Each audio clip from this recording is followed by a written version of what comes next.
دوستای عزیز سلام. امید که صحت و سلامت باشید. فرزانه غفوری هستم با برنامه مدیریت صنف بدون توسل به خشونت.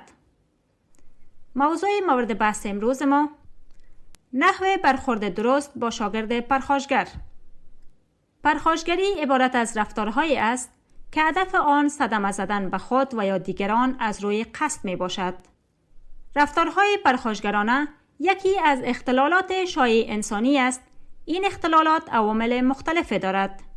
پرخاشگری یک گرایش در شخص است که به صورت زدن، تخریب کردن، از بین بردن و غیره خود را نشان می دهد. این عمل ناشی از عقده‌ها و احساسات فرد است که قادر به بیان آن نمی باشد و یا از ابراز آنها هراس دارد. در کل می توان گفت چون این شخص در قسمت بازگویی احساساتش ناتوان می باشد. بنابراین به سراغ راه می رود که احساسات خود را از آن طریق مانند نفرت، دعوا و خشونت تخلیه کند.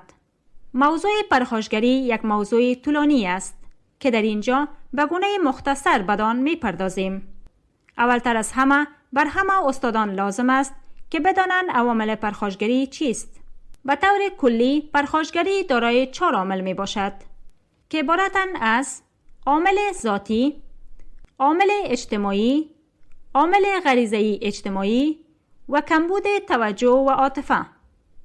عامل ذاتی این حالت در فطرت و همراه با تولد در ضمیر انسان می باشد و به صورت جنگ، دعوا، دفاع و درگیری های شخصی در افراد دیده می شود. عامل اجتماعی این حالت از آموخته های اجتماعی به وجود می آید که فرد در آن زندگی کرده یا دیده است و آنها را آموخته است. مثلا نارضایتی از محیط و اطرافیان و عقده‌هایی که از پدر، مادر، معلم و مکتب دارد که سبب پیدایش عقده در فرد می شود. عامل غریزه‌ای و اجتماعی در این مورد به صورت طبیعی پرخاشگری در وجود انسان به صورت آشکار و یا نهان نهفته می باشد، ولی آهسته آهسته و بر اثر اکتساب دامنه آن گسترده می شود. عامل کمبود توجه و عاطفه عدم توجه به کودک در هنگام طفولیت و دور ساختن کودک از طرف والدین یا جدایی آنها که سبب ناامنی وی می شود باعث بروز پرخاشگری می شود. همچنان نبودن پدر و یا احتیاط والدین باعث تجدید رفتارهای پرخاشگرانه می شود و یا هم در صنف درسی توجه معلمین به یک تعداد خاص از شاگردان و محروم ساختن تعداد دیگر. راه‌های حل برای از بین بردن پرخاشگری: آگاهی به ناپسند بودن رفتار، اقدام بر رشد فکری، آشنا کردن با حقوق، آگاهی به زشتی رفتار، از بین بردن ناکامی‌ها و محرومیت‌ها، ایجاد محیط صمیمی، ایجاد سرگرمی.